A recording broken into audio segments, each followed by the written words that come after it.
Okay, welcome everybody to Row.Team webinar number 4. And our guest today is Noel Donaldson, who's joining us from down under. It's early in the morning there. Noel, what time is it? Just on 8:30, Marty. All right, okay, so you're awake. You've been up a bit then. Well, not too early, actually. I haven't been on water training at 5:30, I can reassure you. Noel, thank you very much for joining with us here today. I've known you a long time over the years, and you've been one of the guys around the International Boat Park who's always been willing to say hello and offer a little bit of advice and comment, which has always been appreciated. And it's always been interesting in the boat park. There's so many different characters. You know, some people, just by virtue of the fact that they don't necessarily speak the language, are a little bit more hesitant, and there's some people who do speak the language and don't want to speak, and then there's some people who actually want to speak. And I think a whole heap of people hope I didn't speak as much, actually. So yeah. I think while you're there, and I enjoy it, and that's the important thing. You know, and you like sharing and those sort of things there too. It's to passion and communication and creating a worldwide group of mates. I mean, I think it's quite an important thing. And hopefully you'll have them forever. I had my first experience going to the World Championships last year as a spectator, and you know, I may as well have been coaching there. You know, you felt you were part of it. You're on the bike up and down watching races and the like too. So yeah, maybe I'll slow down and go and appreciate the other side of it at some stage before I give it away completely. And that, if I'm correct, and I think you told me this before, was World Championships or International Year number 30. Is that correct? Yeah, number 30. So you could say technically I finished on 29 because I did go to 30 as a guest. But yeah, I haven't missed a senior regatta for 30 years. Okay. Tell us a little bit about what you're actually doing at the moment, Noel. Well, at the moment I'm working for the Victorian Institute of Sport. Australia has a National Sports Institute network in every state and territory. And I previously worked at the Victorian Institute of Sport up until 1992, when I then, I started in 1992, finished in 2004, before I worked for Rowing Australia, then Rowing New Zealand. So I've actually gone back in terms of the cycling and the wheels turning back to where I was. But since my previous stint there, Australia has national training centres for men in Canberra and women in Penrith in New South Wales. And so the role of the National Institute network in the sport of rowing is to be a pathway program. So I head up the Victorian Pathway program.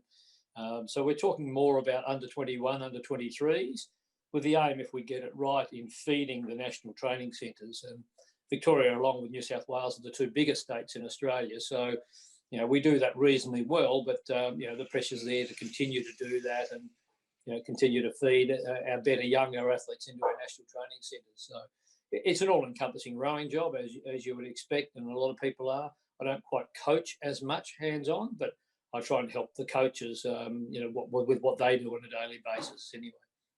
Yeah, and how does that change your perspective when you step into a role like that? How do you actually look at what's in front of you then? Yeah, I think firstly, it's actually great to do something different.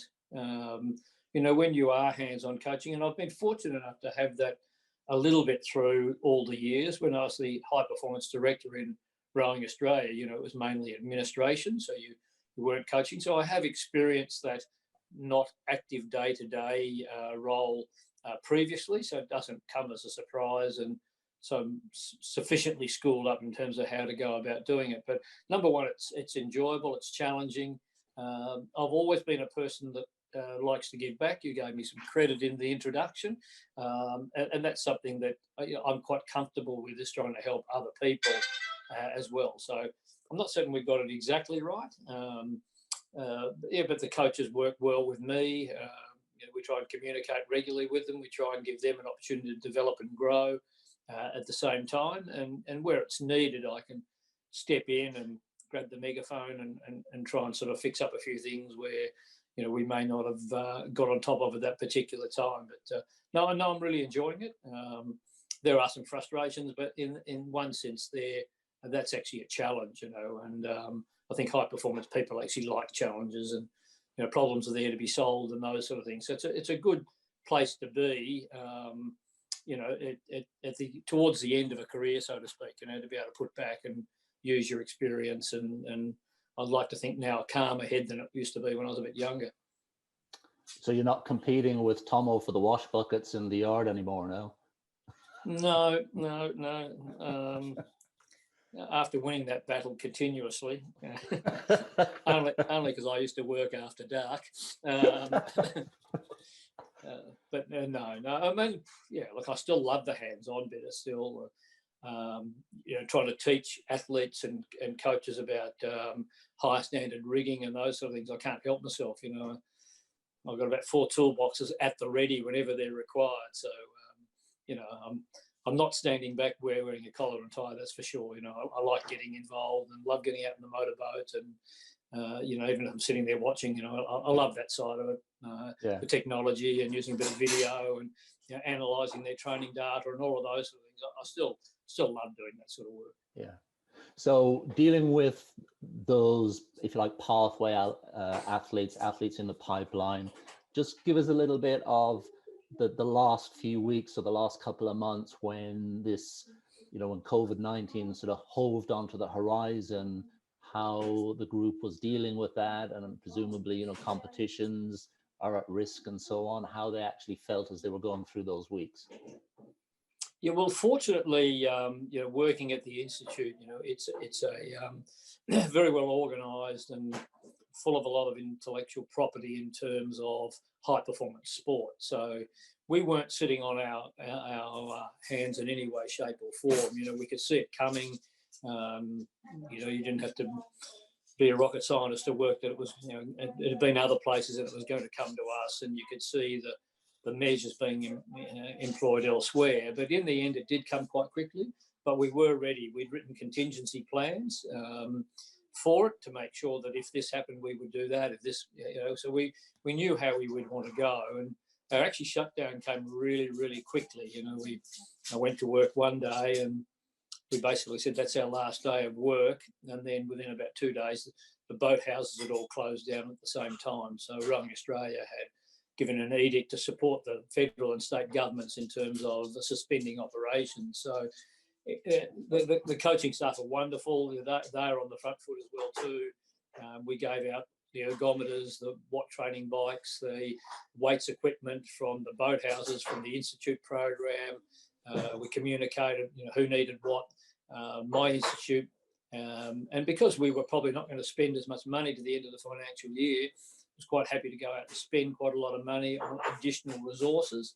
So the strength and conditioning coaches went and raided every warehouse in Victoria for more equipment and the like, and that increased the number of amounts of equipment that could be got out.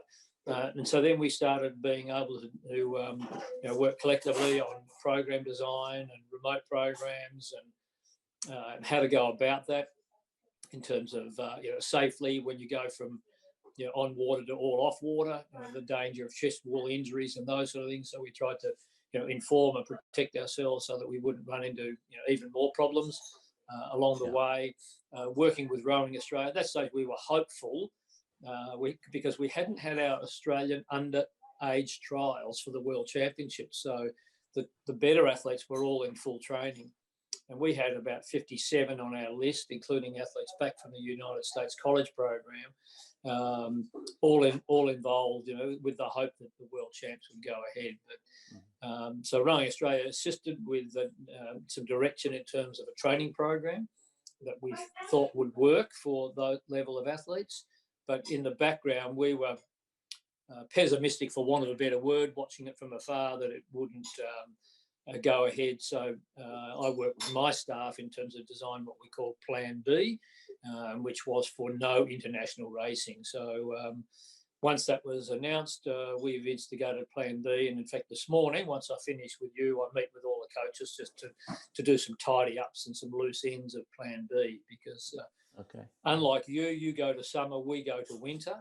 And so there are some aspects in terms of isolation, mental health and well-being training through the depths of winter and the cold and those sort of things, restrictions that the government have put on outside exercise and the like, that all have to be taken into account to get it right, and to have motivated athletes enjoying their training, communicating it back, monitoring it, and those sort of things there too. So yeah, we got ready for it, and I think we've done a good job, and we will continue to work on our processes. So what the athletes that you're responsible for, presumably now they're dispersed, they've taken away some equipment or whatever. What's their day like at the moment? Yeah, well, I think they would be a bit like everybody. Instead of being at the boathouse at 5:36 in the morning, they'll be getting up, and when we have a group of 27 athletes who we're able to trace using heart rate monitoring download technology. And so if they have their GPSs on, you can get a bit of an idea in terms of whether they did the session at 6:30, 7:30, 8:30. The majority of them are still up early, before breakfast type training, or before the day gets going too much, to do their main morning session. Sometimes they'll have a second session in the morning, or what we're noticing is they're delaying that till later in the afternoon. We've talked to them about, and everybody's providing, of course, advice and guidance, and none of us are experts necessarily, but we're listening to others. And, they talk about routine being really important. So we've stipulated things like, afternoon weights training starts at 3:30 and the like. Now, you can't necessarily control that unless you're zooming them all in, which we're doing in some of the programs. Some of the erg training is done and everyone zooms in. This afternoon, we're doing a virtual session where we're connecting all of their Concept 2 ergs to software programs on computers and watching them do a session. And of course, with audio as well too, you can provide some feedback as well. So in the main, we're trying to get them to be reasonably routine. But if they've got other things to do, the majority of them are university students. The United States college athletes are back here. Of course, they're time poor in terms of if they want to be live with any of their lecture work about the time of day that actually happens. So there needs to be flexibility within their program about when they get their university study in and when they get their training in. And so we're pretty relaxed about it, because at the end of the week, if we monitor it, we know where the work's been done. So. Yeah, absolutely. Well, thank you very much for that. And it is indeed, it's a whole new world. I've even had to dust off my own Strava account, Noel, which is pretty desperate times, I can tell you. Well, I've got a lot of people following me on Strava, but I'm not certain why. I don't go very far. I try to hide, but And well, that's another Strava. Mercantile Rowing Club, one of it. Sorry, you go. Yeah, we've just working with some kids, and just in a way to try and maintain some activity, we've just encouraged them to. We built a club around just a Strava site, and they get in there and they can register what they're doing. We're not too prescriptive about what it is, as long as they're active and as long as we're actually keeping some sense of community. These are junior rowers. It's more about feeling connected to something necessarily than exactly what you're doing at this time. That's I've got to read this because I don't want to get it wrong. 20 medals, and maybe I have it wrong. 20 medals, including 14 golds at the World Championships and Olympic Games. The obvious ones being the Oarsome Foursome and Murray and Bond. So that's quite a collection over the years. And I'm sure the people who are listening in, and the people that will watch this in the weeks ahead, are really interested to hear your reflections on some of those crews. And I know we've got a little bit of video lined up as well. So I'm completely fluid and open to how we want to walk our way through some of that, and a little bit about the training, a little bit about the rowing, a little bit about working with athletes like that. Yeah, well, you know me well enough.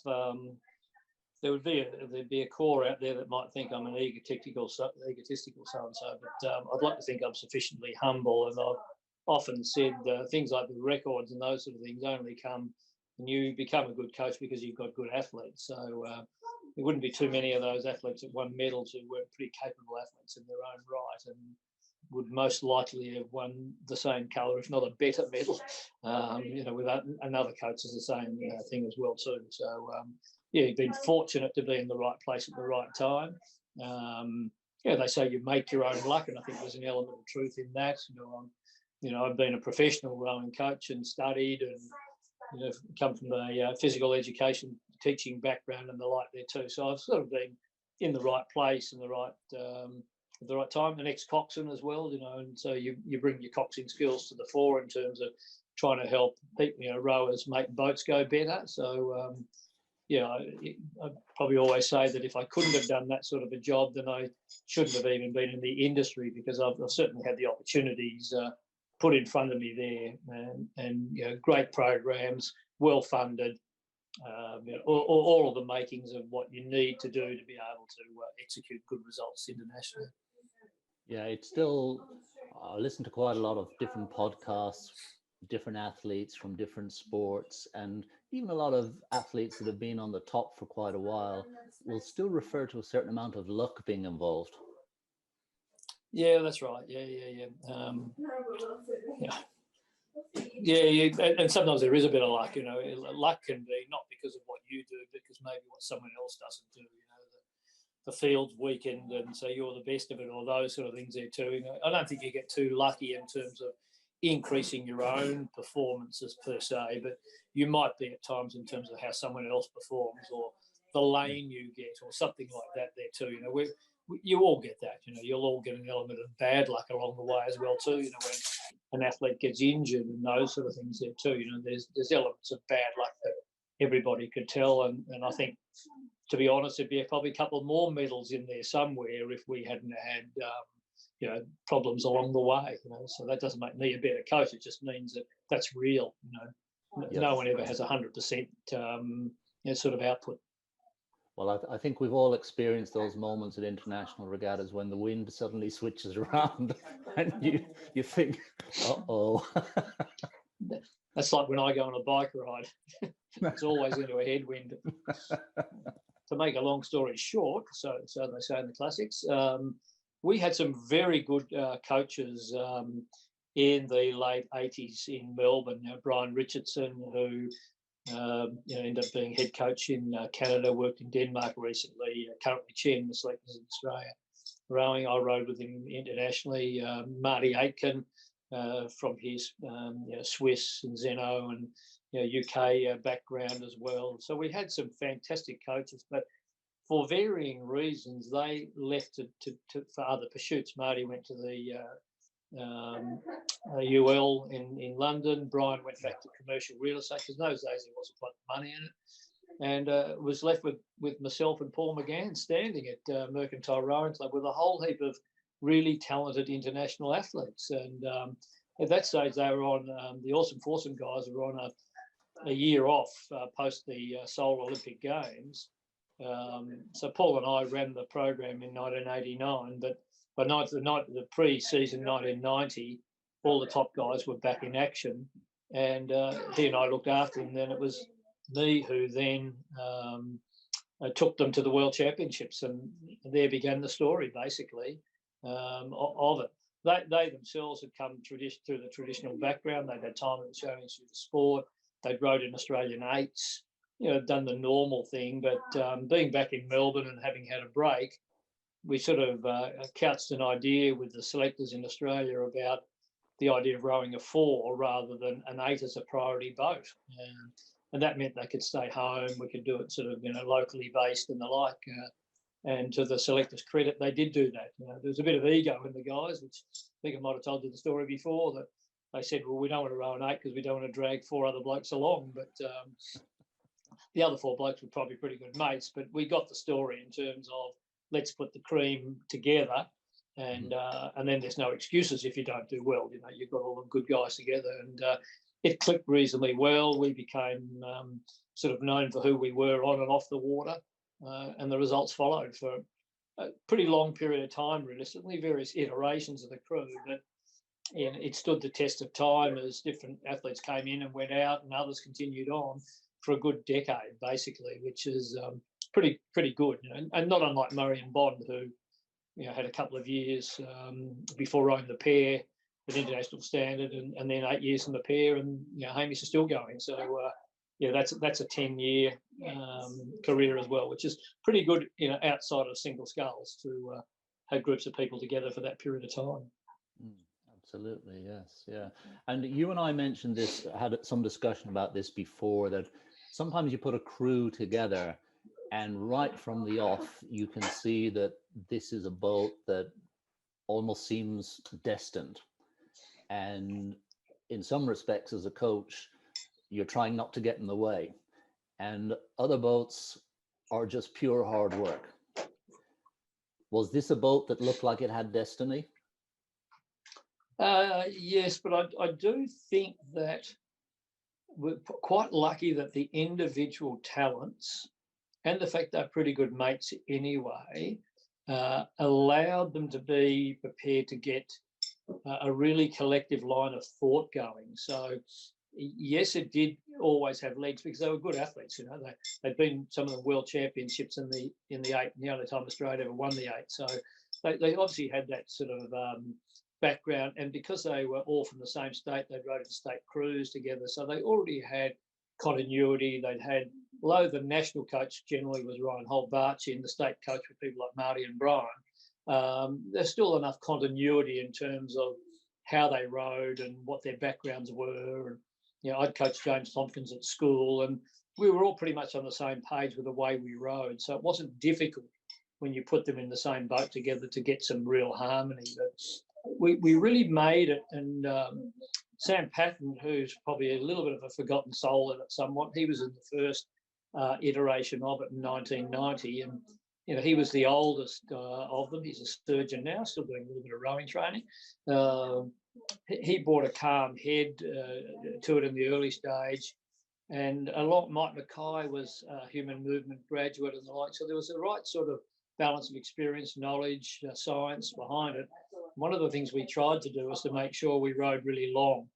And so in those days with make-on oars, and we rode with quite long oars in those days there too, we basically sort of committed that we were going to row longer than anyone else. And so we had this long, fluent style. And so they bought into what we wanted to do, but also had the athleticism and the size to be able to execute it. So often, as you know, when you say the ones you put a lot of work into that don't go, you're often dealing with whether it be stature difference or stroke patterning difference or differences in length, and you try to match timing and the like. So we're pretty lucky that we had the people who had the inherent capabilities to do all of that. So that's sort of my justification, rather than sort of saying that it just clicked and went together. You know, they made it work, and we set a plan for it, which enhanced it even well. I think if we didn't put a plan together, I saw it pretty quick anyway.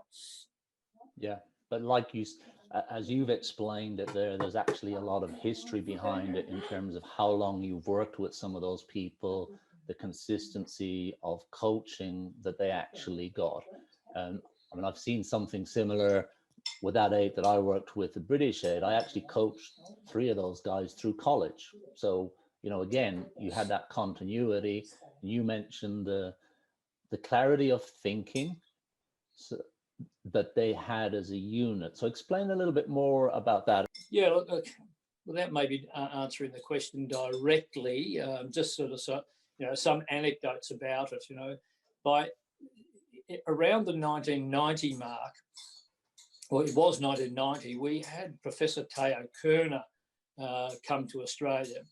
Now, he would have his detractors in one sense because of some aspects of the East German regime that probably don't need to be talked about in these days. But what he brought to us was a way of thinking in terms of our endurance training.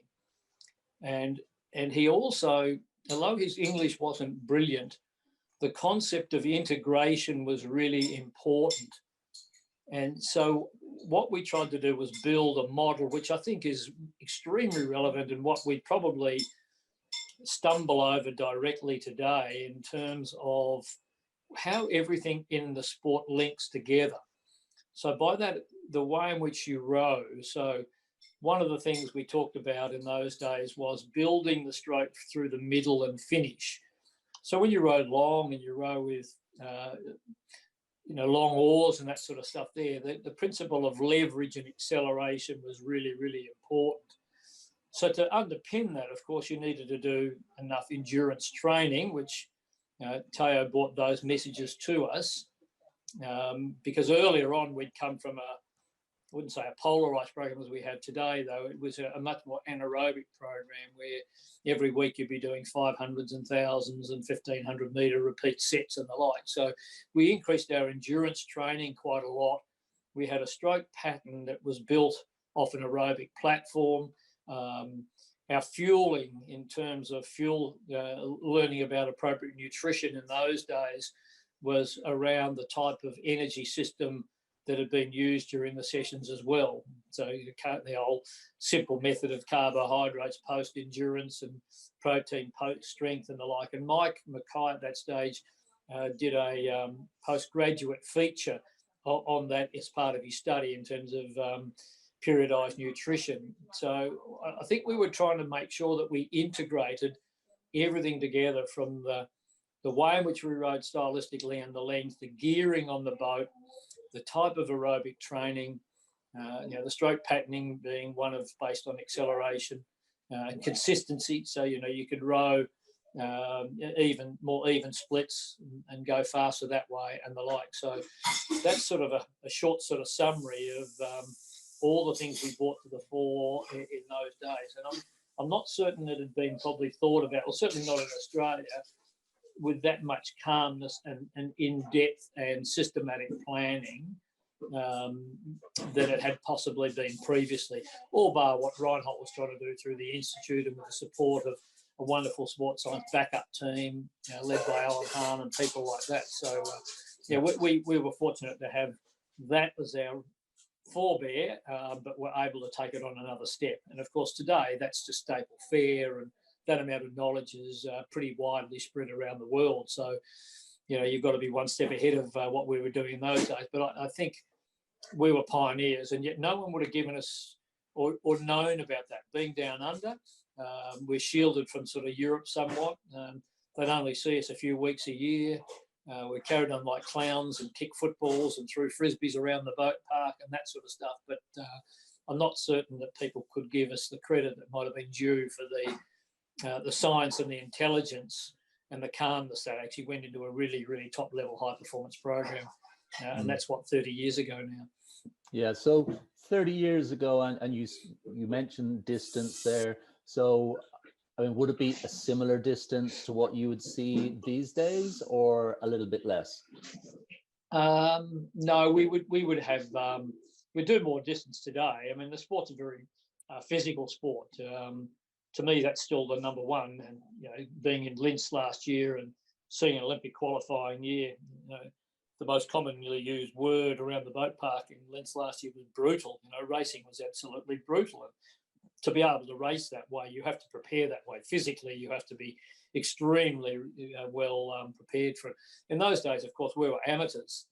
And so therefore, the amount of volume of training that you could do had to revolve around the other things that you actually did in life, and including myself. I was a physical education teacher, and I had to be at school at 8:30 in the morning and took half an hour to drive there. So, you're up early and training and that sort of thing. So, whereas today it might be 24K, in those days it was 16 kilometres and the like there too. But these guys also had so once they established themselves in 1991, we actually pulled the training load back probably 20-30% from what it had been, and really had a year of quality. That was our main catch cry. So we didn't row long sessions, but every session was quality and really good intensity in the endurance training, every single stroke. We didn't waste a stroke, so to speak. And then the Olympic year in 1992 gave us a little more scope. People committed more, dropped a few of the things they were doing, lessened their university studies, all of those sort of things there too. So we could actually train harder, recover harder and the like. So we increased the training volume for that 1992 campaign, but it's still reasonably significantly less than what it is in today's day and age.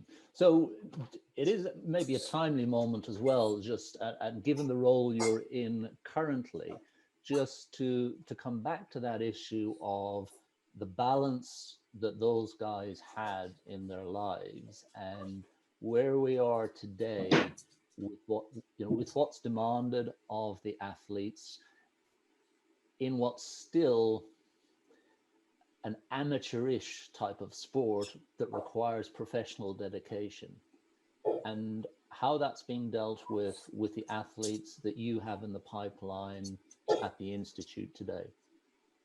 Well, our pipeline athletes are very much amateur, for want of a better word there.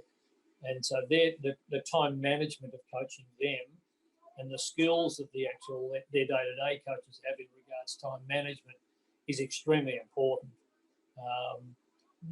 To also say that, at the moment I'm living in Melbourne.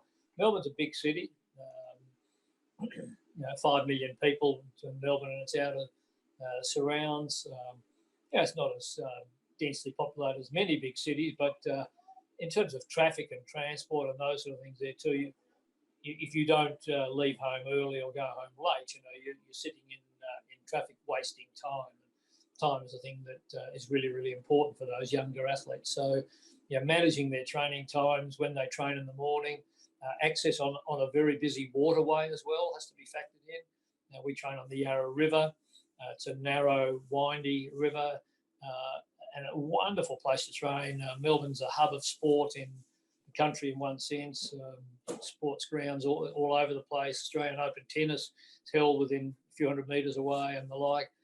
And we have a very, very good school program with hundreds and hundreds of school kids rowing as well there too. And you're battling for water time there as well. So we go upstream, riding a bicycle alongside. We go downstream in a coaching tinny and coach. And then there's another river we can go up and the like too. So there are places to go. We have a 2K course 45 minutes away, which is easy to get to first thing in the morning, not so much to get back from once you finish your practice session down there. We use that for specific training purposes, and we have a boat shed down there as well. So the time management to make all that work's really, really important, whereas national training level athletes who do get funding from the government and top up money from performance incentive grants if they perform well in international racing, they're more enabled to be more full-time. The same thing in New Zealand, and a lot of them who study extramurally and online and the like. So they've got the time during the day to do their 3, maybe 4 sessions, time to do really high-level recovery processes and the like too. So, but our job in teaching the younger ones is to expose them to a little bit of extra training here and there so that they're ready. Sort of, it's even written in our objectives, that our job is to make sure that they're ready so that they don't go from an amateur involvement, training twice a day, into something that they can't cope with as well too. So at an appropriate time through that development pathway, we increase what they actually do and challenge them more so that they'll be ready for the next level up. Otherwise they flounder, they don't get the most out of, when they're an elite athlete. Yeah. So that physical resilience to be able to deal with the training load and the demands of going to 3-4 sessions a day, whatever it might be. So how important, and this is something that is a current topic, or certainly something that has become, surfaced more over the last couple of years, athletes dealing with, on one hand, the requirement to go fast, and it's not as if people are going slower, they're going faster than they've ever gone. That on one hand, to actually fundamentally their mental well-being.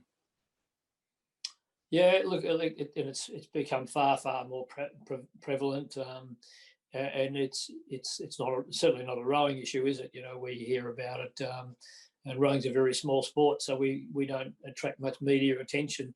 The media attention here is on the professional sports and football codes and the like. And there wouldn't be a day go past where you don't read in the newspaper or see on the television about athletes and some aspects of mental health being a concern. So certainly on the forefront.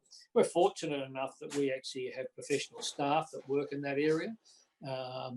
And we take a preventative approach more often than not, So if you were working with them, our athlete wellbeing staff, they're actually calling, and we're assisting them with setting themselves up with their university, helping them with opportunities for employment, guiding them through the more difficult times and the like, and knowing that there's a backup resource there, then at times there are avenues of prevention, and certainly the same avenues then for repatriation, if they do end up in strife. So, and part of the time management and the balance is to take some of those things into account, and that's my role, and that's quite important because I'm the most experienced, and we're trying to help them develop the coaches so they can read the play a little bit as well there too, and understand the qualities of their athletes in terms of, looking for signs that of concern that might actually be there.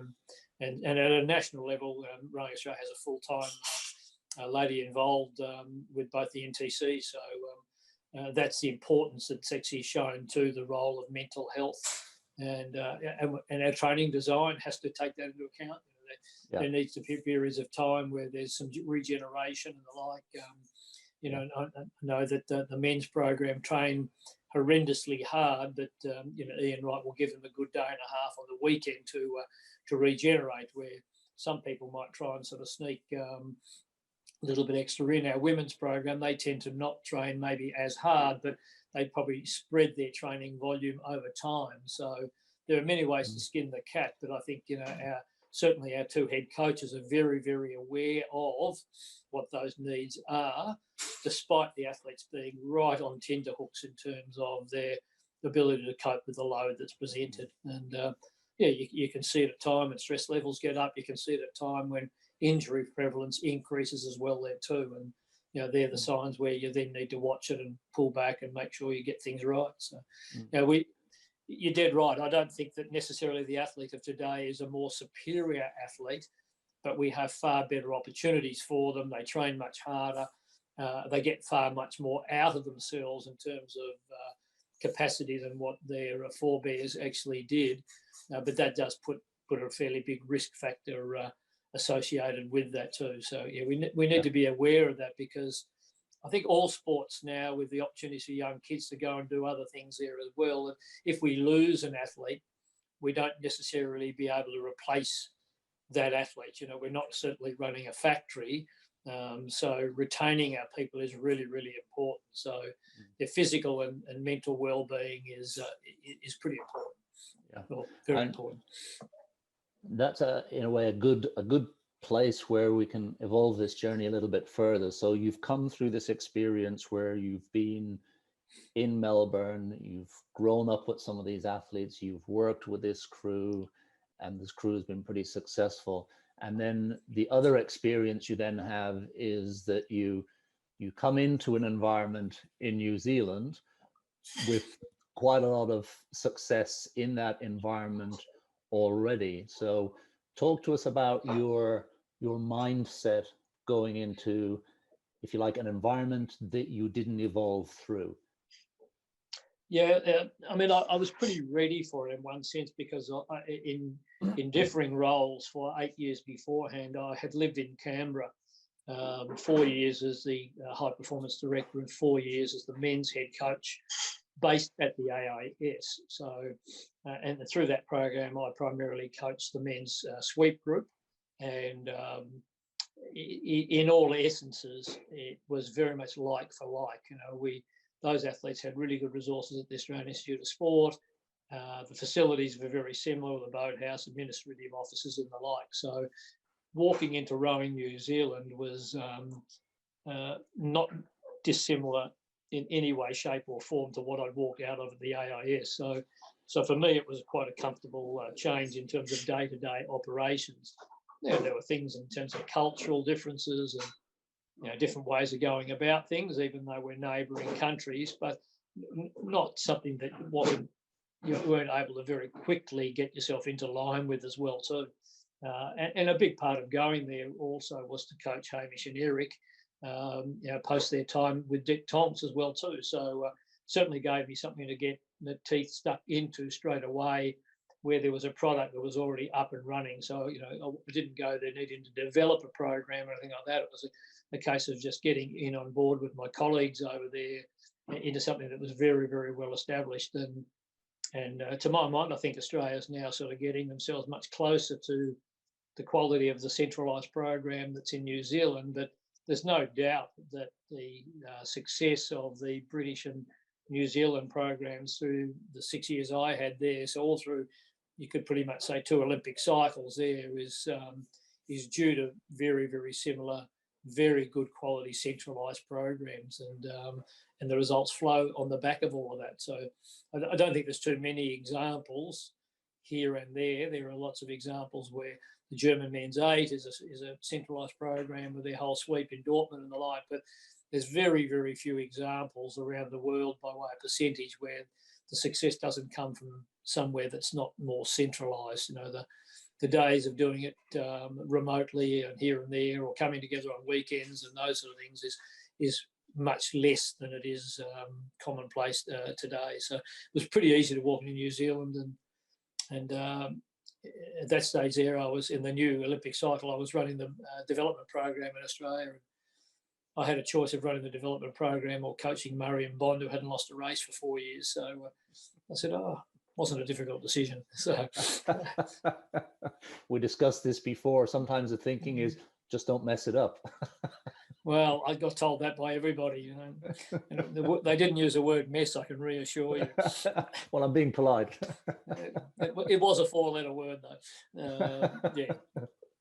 But I, you know, all the way through, you know, we used to joke about that with the Oarsome Foursome. And I think if I was to name names, James Tompkins, who I can go way back with, he would have been the main culprit in it. That would say that if we win, it's because we're good athletes, and if we ever lose, it's your fault. So, you know, you get born and bred with "don't stuff it up" principle, but you don't think about it in those terms, you know, because we were always trying to get better.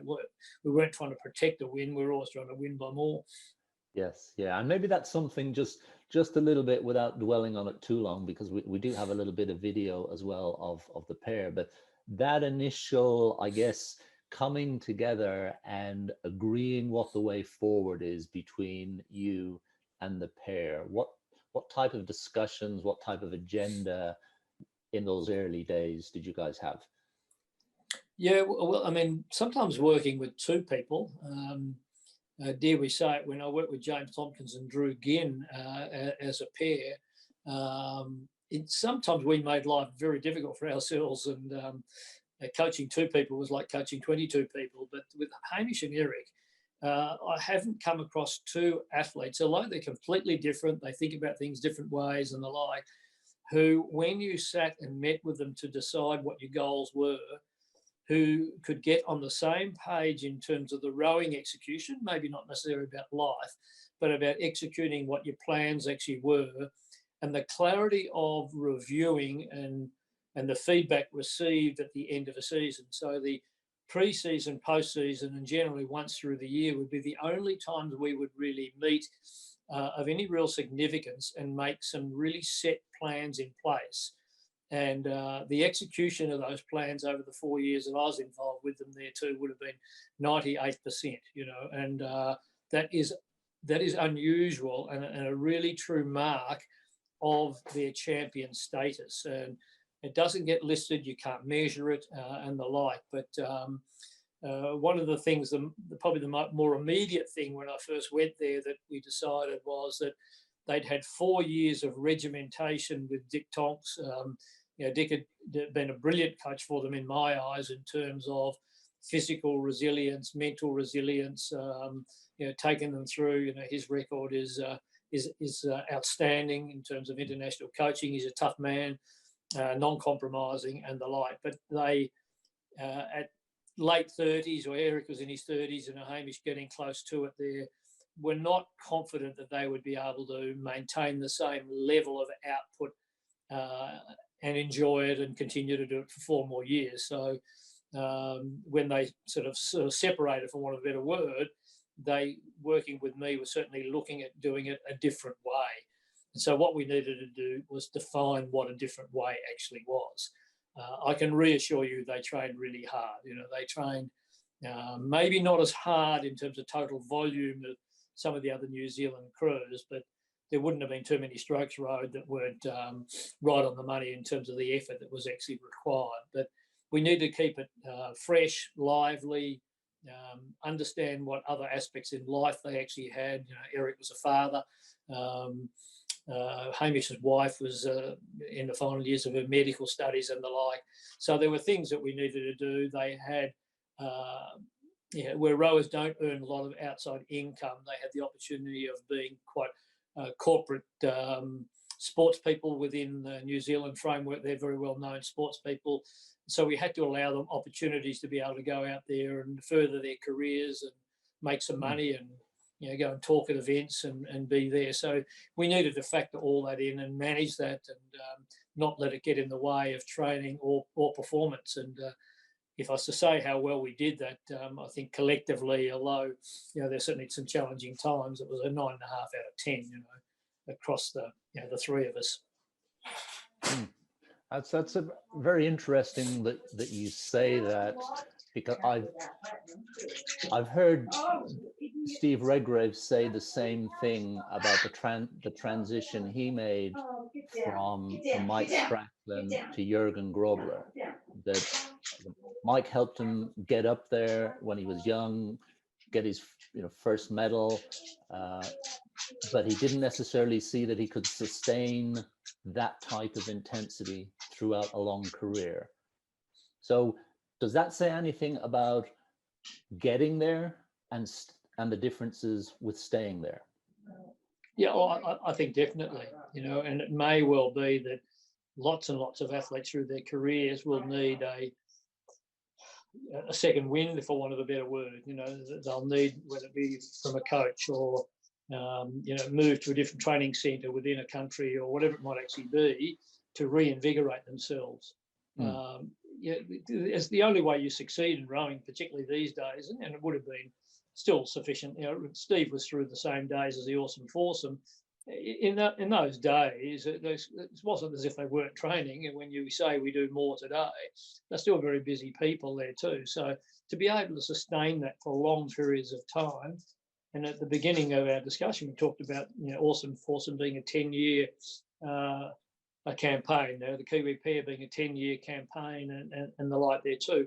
To do that, to stay at the top of you know, any elite sport for a long period of time, very, very difficult to think that you could just stay doing the same thing over and over and over again. I mean, I think some would have the capacity to do it, but most people would need, whether it be a break in the middle of it or something that allows them the ability to stay in the sport for a long period of time, because the opportunities to stay in it are great.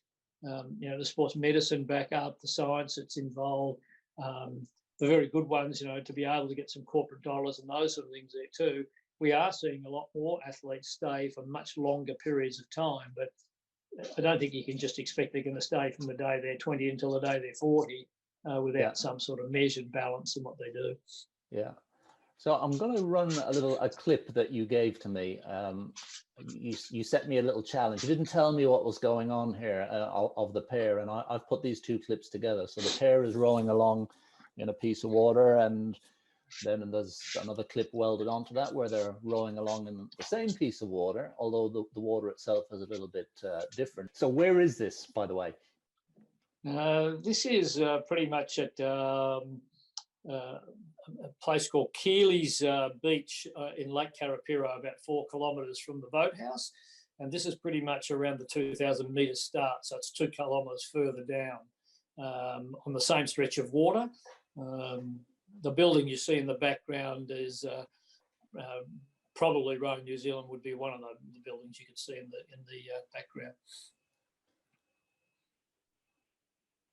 Okay. That's about 4K from home. And early in the season, this was a point in time in generally a 22-kilometre row where an expression of running out of petrol was a fairly apt term used. So you'd be limping home the last bit because of the amount of work being done. Yeah. This may not be quite as an intense training session. Water's a little bit better. Yeah. And this was something that you and I discussed earlier this week, and being around the International Boat Park when these guys rowed, you know, sometimes the movements could be a little bit unique, but when you looked at the hull was always moving. Yep. And I think that was, it's easy to be, if you like, drawn to the style of someone, but in the end, you actually have to look at what's happening to this boat. And is this boat actually moving the way you want it to move? Everybody knows, and this is Hamish and Eric, you can see here now, and everybody knows of their exploits. This is Hamish Bond rowing with James Lash. James Lash has a history as a successful lightweight, rowed in the 2016 Rio Olympic Games in the lightweight four. But he's from the same regional performance centre as Hamish. And at the national championships in New Zealand, you row for your regional performance centre. So James and Hamish are the current New Zealand pair oar champions and previous pair oar champions. They've been beaten by Tom Murray and Jamie Hunter on one particular occasion, who are forming one bit of the new Kiwi pair. Tom Murray rowing with the young fellow Michael Brake at the moment, but so they've never had a competition where probably the top two pairs of the country have raced one another necessarily as yet. But the real difference and we've got to remember that the Bond and Lash pair at a national championship rode 6:12. So that time would be the second fastest time to Murray and Bond rode that is known about. Langridge and Fode, rode just a touch over 6:12 in Amsterdam in 2014, being the next quickest boat. But the significant difference here is 30 kilos of weight. And yes, it's probably a slightly different part of a training session, but the very first time that I met Hamish Bond as his coach, he made an expression to me that my shaft always goes deep in the water. Every coach has tried to change that. You're welcome to try as well. So when you see him here rowing with Eric, you can see he gets a really good grip of the water. Shaft bounces a little bit in there. When you see him rowing with James, it's more of a blade fall. Now, a fair bit of that's to do with lessening the load and the fact that the boat's probably a little bit more stable. So as much as Eric Murray, and I would dearly criticise him because he's a great mate and a superb champion and athlete, but in terms of differences between, if you get two different people, they don't always make the same end outcome. So Hamish, in his own way for many, many years, would take his own criticisms really quite well and say, whenever that vision had been taken anywhere in the world from behind, everyone in the world would want to criticise it, and at the U2 sort of level there, he'd get all these extra movements in, and of course, people would say, oh, that's not very good at all. Of course, when you're rating 38 to 40, which is what they were sort of probably cruise through most of their races in, he's much more up and down, doesn't row quite as long, and he's a lot more centred to the boat. Boat's got more momentum and more carry, and it's only 6 minutes anyway. So problem solved, so to speak, there too. But and I have so many people that would actually contact me and actually say, if you could fix him and make him row better, that you'll go faster. And I like to listen to everybody, but in essence, at 6:08 world record pace and winning every race with an aim to always get better, it wasn't something that we were going to lose a lot of sleep about, the fact that he had lateral movements in his U2 training when he's tired and rowing with Eric. But then when you see him rowing with someone else, less of those sort of problems. So I just thought it was just an interesting bit of video that we've always got to take things for as they are, and who's rowing with who and why, and what part of a session it is, what the overall training load had been like before we start to jump to conclusions or judge particular aspects of rowing. And that segues perfectly to a question I've got here from Julian, which says, based on his experience, how would Noel summarize the technical points that a coach should focus on, and what are his thoughts about the outbreak of the zip technique?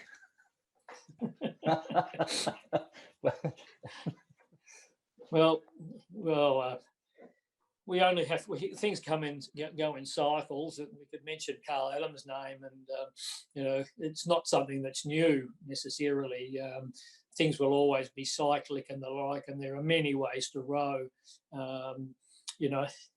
I think most people would agree that when you're at 38 strokes in the middle of a race, the ratios aren't going to be hellishly different between one crew and the other. But the foundation of rowing is probably 80% doing endurance training, and when you do that, let's say round average rate 20 or thereabouts, there's a variety of ways in which you can go about it. You can the in water won't change a great deal, but the outer water certainly can. So you'll have a pause and a zip, or you'll have an even pace, or you'll have something might be a bit Romanian-esque from the women's 8 stays 20 years ago, and it might be a bit quick off and then crawl into the front chocks. But I think you need to know the history and the background of it and the sciences of it there too, and what works for one won't work for someone else there too. So it's a very difficult thing to sort of answer in a short period of time without having a biomechanics lesson and making sure people sort of understand all aspects associated with it and what the capabilities are of each of the athletes to actually do a particular style. If Connie's out there, she's preached to me on many an occasion that catch velocity is one of the most important parameters in terms of monitoring boat speed. So if you go a little bit quicker into the catch, you'll actually increase the speed of the boat at that particular time. So you can see how that might be complementary, but there are a whole heap of other things that might come off the back of that actually slow the boat more in other parts of the stroke. So it's a case of, A minus B equals. And so you need to be always trying to work out the relativities of that. So I don't have a firm opinion on it. What I do think is quite ironic is, and the story with the Kiwi pair is they became indoctrinated after 2010 with Drew Gins, will it make the boat go faster? And Drew and Duncan changed the way they rowed a little bit when they became Olympic pair champions in 2008, had a bit more patience through the back, and they gathered into the front and moved quite quickly and did quite well. And Drew spoke highly of that and tried to explain the basic science and behind all of that. So Eric and Hamish, who wanted to own a bit of their outcome with Dick, decided that they might have an interest in doing that. Dick threw the DVD in the bin. Wasn't something that he was emphasising, but he to his credit, he allowed them to write their own ticket, so to speak. If they wanted to do something that he didn't get in their way of doing it, which is a master coach stroke in one sense anyway. But when you analyse it, as we did on the odd occasion biomechanically, you had Eric and Hamish rowing out of time with one another from the release until about 3/4 forward. So you had one stopping and rushing and the other one more even paced, and it worked, and they were the best in the world. So you wouldn't know that necessarily looking at it with the naked eye, but certainly once you put some devices on the boat, you can tell those sort of things there. So what's right, what's wrong is a very, very open ticket. What's important is knowing what you're trying to do, why you're trying to do it, and to knowing the pitfalls of anything that you might actually do. And speaking about world best times, it's a good opportunity here to move on to this other young man. And this is a clip that you sent to me. So just tell us about this clip and then a little about this athlete. Yeah, well, I was fortunate enough to coach Robbie in 2017, 2018. And the rowing historians out there will know that in 2017 at Poznan, which is where that clip is there, he broke Mahe Drysdale's world best time, 6:30.74. But if you play that through, Martin, a couple of times there, I'd ask people to actually have a look at the boat run and tell me for a heavyweight rower, because the heavyweight rowers will always in a single scull pitch the boat to a certain extent, and therefore it will slow a little bit during the recovery phase, how well that boat runs. And there's not a lot of dip at either end of the stroke, and the continuity of the run of the boat to me is outstanding. Now that clip was taken 2 days before he rode the world best time in Poznan. So he was in fantastic form. He's a great competitor. great human being, so to speak. And through those 2 years, 17 and 18, we didn't lose a World Cup race. Unfortunately, didn't get the chocolates for a couple of reasons at the two major events, but certainly at his best, he's certainly a very worthy holder of the world's best time, because that there is sculling personified. And it came out of his hard work and some really, really good communication about how he wanted to row that particular boat. He wanted to row the single. He had a history in rowing the double and the quad, but he really wanted to row the single.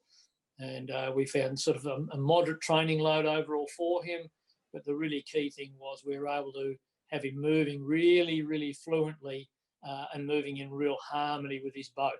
Added that towards a race strategy that he could execute when he was physically and mentally able to do it.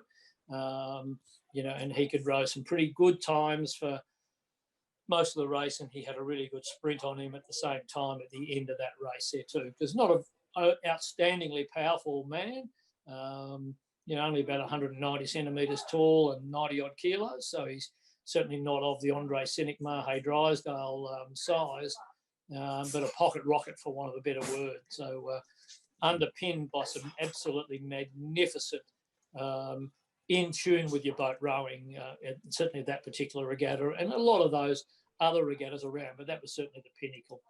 Mm-hmm. So you and I, again, have just had this conversation beforehand. Robbie had some injury difficulties as well, and you alluded to that with training load and just managing his physical resilience as a challenge. Yeah, that's right. And I think collectively, we probably didn't get it right. Me definitely included within that. In 2017, he'd had a winning circuit, although he did have an injury, and we didn't race him at Henley in 2017. He ended up being cleared of having any rib stress issues, but he obviously had some. Maybe there were some underlying issues there that didn't get picked up on the scanning. So he raced in one in Lucerne.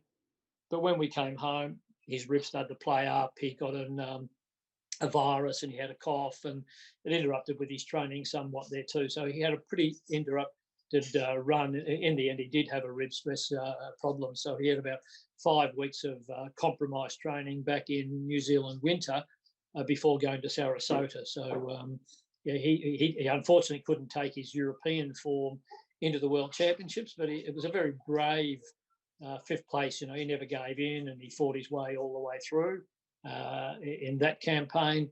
In 2018, Mahe Drysdale was back with a vengeance, and Rowing New Zealand set the Lucerne World Cup regatta as a trial, so he had to be in red hot form for that. And he won that race there. To Mahe's credit, Mahe rode with an injury and was not a long way behind also in that, but that was probably a bit of a bridge too far, needing physically, technically, mentally to be on edge, and then to go home and to come back and do it again. So he's had a break from me, and Mike Roger coached him last year, but now he's having a break from the single, and he's been in the New Zealand double, albeit till we're all heading in different directions now. But he's had a pretty good career, and he's certainly the good stuff in the single is something that he can be proud of for the rest of his life. Absolutely. Speed is speed. That can't be taken away for sure. So time is pressing on. So I'm just going to nudge us on a little bit. And the other piece of video that you sent to me was of Eric and Hamish on the ergs. In that 2013 to 16 period, we worked with a physiologist, Dr. Daniel Plews, and he'd worked with them for 2 years prior to that with Dick in the 2012 campaign. But I think the world had started to get to know the fact that these two guys wouldn't lead races, but they'd row fairly even splits, and they'd work their way through to the front. So we looked at their overall training. They weren't doing as much in endurance as they were previously, and we'd wondered whether they might have regressed in terms of their anaerobic output. And because, you know, they had such a wonderful 4-year campaign with their endurance fitness overall. So we thought that perhaps a way to maybe look at increasing the speed early would be to do some more power type of training within there. So variety of ways you could do that. Hamish did a little bit of weight training, and we did lots of bungee resisted training, and we did a lot of high intense work there as well, all part of trying to make the boat go a little bit faster during racing. And our biomechanist at the time, he ran a lot of data sets for me in terms of analysing every single race they'd had over a 5-year period. And in the end, we thought, well, we're actually probably not going any slower, but the opposition are going quicker. So where does that sit as well? Race strategically, you know, if we can't beat them, then maybe if we get further in front of them, and they won't be able to catch us. You know, we were trying to make sure we respected our opposition and what they were thinking in terms of competing against us and what it would take to win. And so we wanted to be prepared for that. You know, we didn't want to be 10 seconds behind and then losing out by half a second at the end. We couldn't catch up and the like. So we wanted to make sure that our groundwork had done and our weaknesses had been covered. But in the end, we didn't necessarily go any quicker early, but certainly by doing the speed work and those repeat sets, we had the ability to be able to maintain high levels of intensity over a long period of time. So, you know, it's probably not physiologically correct, but, you know, you add speed to endurance if you could. You know, A plus B equals a lot more than just A or B on their own. And so from that point of view, we set them targets at times, and particularly towards getting closer to World Championships, where we do some really high intensity sets. But what's difficult to sort of capture from there without the camera up close and getting pictures of saliva coming out of mouths and all of that sort of stuff is how hard those guys were prepared to work. We measured it through lactate and that sort of side of things there as well there too. But and sometimes the slider is a bit, doesn't sort of maybe show out how callous the sport can actually be compared to a stationary erg. But the endeavour and the effort that they were prepared to put into those really, really tough sets compared to most athletes' ability to work hard, and that was second to none. You know, their preparedness to bury themselves in those training sessions was a big mark of why in racing they could endure high levels of intensity and hurt and pain and be able to work their way through it. So often you say you train as you race as you train, and I think in that instances there's some specificity to the physiology, but there's also a fair bit behind the mental toughness and the willingness of athletes to really put themselves out there and to do almost superhuman efforts in training, so you're ready for racing. I'm going to finish up with 2 questions to you, Noel. I'll give you the first one, the reality of what's required to be successful. If you had to can that in a couple of lines, what's the message that you would give to people who maybe don't know or haven't seen or don't necessarily have a full appreciation of? Yeah, I use the word, you need to know what the demands of the racing are. So if racing at the end of the day is going to be brutal and you measure it in so many ways these days, either by Olympic qualification, medals, funding that comes at the back of it to fund programs and the like, there's a high expectation that the end of the chain is about performance outcomes. The only way these days that you can perform to the level you can and meet all those objectives is by training well. So the quality and the endeavours and the efforts of your training are the number one thing in terms of rowing success at the top level. And I'm talking about the very, very top level. So, their willingness to do, number one, the amount of training, the type of training, but the physical, mental and technical endeavours that go into that training that have to be of international standard. If you're not prepared to meet those sort of things there too, then you won't be able to compete at that level there too. So it's not purely and simply just about the physical side of it, but that is the absolute start point. You must get that right too. And, the best programs in the world are supported generally by coaches who have a really good understanding of that, and support staff who have a wonderful understanding of that too, who help in program design, who help in program monitoring and the like. can certainly vouch for New Zealand and Australia, two countries I've been in recently, where they would be absolutely world class in that regard, and it's no wonder both those countries are able to take on the might of the United States and all of Europe, because of what they are doing in terms of their work ethic and their endeavours at the moment, and the support structures that go around it to allow those athletes to be able to actually do that, from both the support infrastructure, but also the staff and things that are there to actually support and assist as well.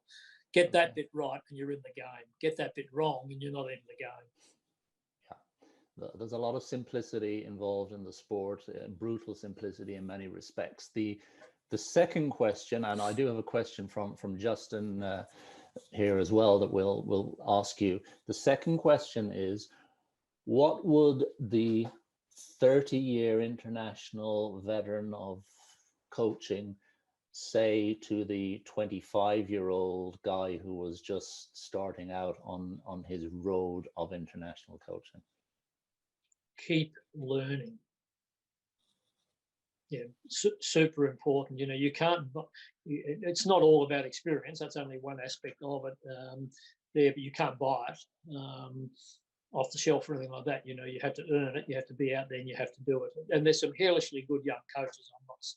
Would never do that, and there's probably a whole heap of them that are much better than I am or ever have been, so to speak, there too. But for most of our young coaching brigade, they need to keep learning about all aspects of coaching. So they do need to understand about training methodology and load and recovery and getting all the balance of that right there too. But a significant aspect, even though there's wonderful support staff around, the younger coaches generally aren't provided with the support that the older or the more senior coaches actually are there too. So they do have to be a little bit of jack of all trades, and so they do need to be great soft skill people these days too, something that I maybe hadn't been as good at in my younger and even older days as well there too, because society has actually changed. So and we don't need to reflect in that in any negative or different way at all. It's just young athletes are a little bit different, and so their mental well-being, the way in which you communicate with them, being a really, really good people person is really important there. So you might have all the technical and scientific knowledge under the sun, but if you can't communicate, you can't work with people, that's a problem. And if you're the other way around, you could be the nicest guy going around and get on with everybody, but you don't give them enough work. So keep learning and challenging yourself about there are more levels to go. Never stop learning, always want to get better. And this final question for you, how do you sustain yourself?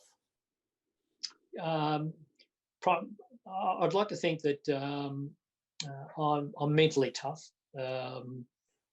inherently, and therefore I can survive through the bad times and those sort of things there too. And primarily is because I actually want to do it. That's the main thing. I want to do what I'm actually doing, so I'm motivated to do that and to do that quite well. I'm motivated to see young athletes get better. Now, that's my motive in it. Isn't about me or anything there too. It's what are we actually doing, because I have this inherent desire to want to make younger people better at what they're actually doing, to provide an opportunity for them. So when I lose that edge and I don't care, for want of a better word, then that would probably be the time for me to move on to other things at the moment. But at the moment, I do care. And it's not just about the really good ones. I do care about every kid that walks into a boat club. They're all good people. Rowing produces great people, and caring about them is important. Noel, I can't ever imagine a time that you wouldn't care, and I've known you across the years, and if there's one thing that you've always been, it's passionate about what you've been doing. So I don't think there'll ever be a moment that you wouldn't care about it. But that said, I'm looking forward to getting down to Melbourne there and actually getting on a bike with you at some point and paying you back some of those beers I owe you. Yeah, we won't go into those stories, Mark, but there have been a few good days, one could say, over many years. Yeah, indeed. All right, mate. Noel, thank you so much. That's been awesome, and I'm sure everyone will appreciate that the input that you've given. Thanks for thank you for the opportunity, and I know the people you've had already, so it's been a bit of a down under influence, and I do know the people who are coming, and they'll be better than me by a long way. So to all those viewers out there, tune in. There's better things to come in these series. So well done, Martin, for filling the gap and helping the rowing fraternity. No, thank you very much. Look after yourself.